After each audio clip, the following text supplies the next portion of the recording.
मैत्रिणींनो, मी अश्विनी मराठवाडा किचन मध्ये तुमचं मनापासून स्वागत आहे। तर आज आपल्या मराठवाडा किचन मध्ये स्पेशल असं काय असणार आहे, तर आज आपण स्पेशल असं आपल्या मराठवाडा किचन मध्ये आपण टिप्स सांगणार आहोत आपल्या किचन साठी, ज्या उपयुक्त असतात। टिप्स छोट्या असतात पण खूप महत्त्वाच्या असतात। तर पहिली आपली टिप्स आहे, तुम्ही जर मटार वाफलून घेत असाल आणि वाफरल्यानंतर जे ते आकसले जातात आणि हवा तसा हिरवा कलर त्याचा टिकून राहत नाही, तर त्यासाठी काय करायचं, मटार वाफलून घेत असताना त्यामध्ये 1 चमचा साखर घालायची, म्हणजे आहे तसा त्याचा कलर छान राहतो आणि मटार सुद्धा मौसूद असे वाफरले जातात।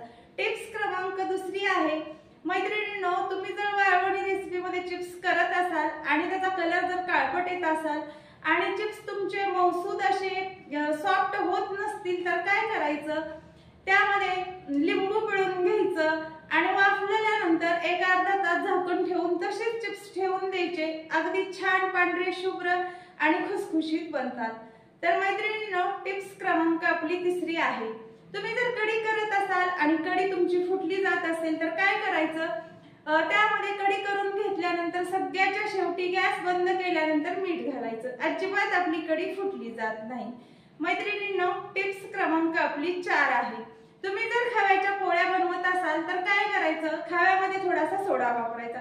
सोडा वापरल्यामुळे खव्याची जी पोळी असते ती अगदी हलकी फुलकी छान अशी खुसखुशीत। टिप्स क्रमांक 5, जर तुम्ही भेंडीची भाजी बनवत असाल आणि ती भाजी जर तुमची चिवट होत असेल, चिकट बनत असेल, तर त्यामध्ये काय करा, 2 चमचे दही वापरा किंवा मग दह्याऐवजी 2 चमचे ताक वापरा।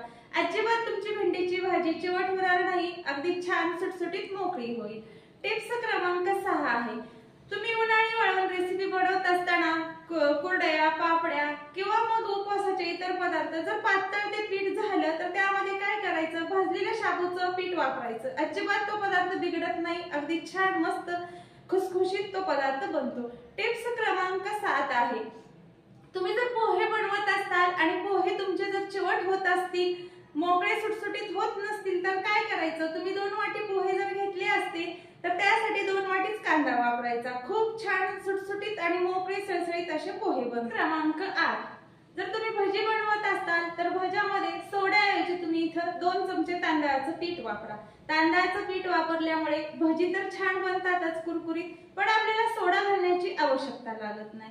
टिप्स क्रमांक 9 आहे, तुम्ही जर डोसा बनवत असाल आणि डोसा तुमचा कुरकुरीत होत नसेल किंवा मग पीठ पातळ झालं असेल, तर काय करायचं, त्यामध्ये रवा वापरायचा। रवा वापरल्यामुळे डोसा अगदी कुरकुरीत आणि खुसखुशीत बनतो आणि पीठ जे आपलं पातळ झालेलं असतो त्याला सुद्धा लाटसरपणा येतो।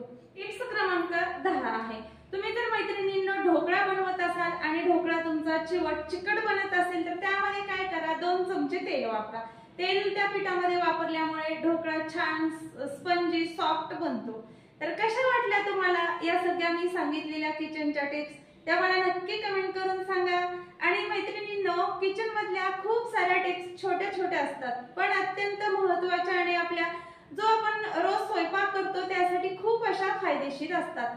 नवीन असाल, आणखी माझ्या चॅनलला तुम्ही सबस्क्राइब केलं नसेल, तर सगळ्यात अगोदर सबस्क्राइब करा, बेल आयकॉन दाबा, म्हणजे मी टाकलेल्या नवनवीन रेसिपीचे नोटिफिकेशन तुम्हाला मिळेल आणि माझ्या अगदी छान छान रेसिपीज तुम्हाला पाहायला भेटतील। मैत्रिणींनो, आपल्या मराठवाडा किचन मध्ये मी अश्विनी नेहमीच तुम्हाला खूप साऱ्या कठीणातल्या कठीण रेसिपी अगदी सोप्या पद्धतीने कशा बनवायच्या ते मी तुम्हाला नेहमी सांगत असते। तर नक्की तुम्ही मराठवाडा किचन मधल्या रेसिपीज फॉलो करत जावा आणि अगदी रेसिपीज परफेक्ट असतात, नक्की त्या फॉलो करा आणि मला कमेंट करून सांगत जा कशा बनलेल्या आहेत त्या। तर चला मग भेटू आणखी आपण अशाच छान छान रेसिपी घेऊन, तोपर्यंत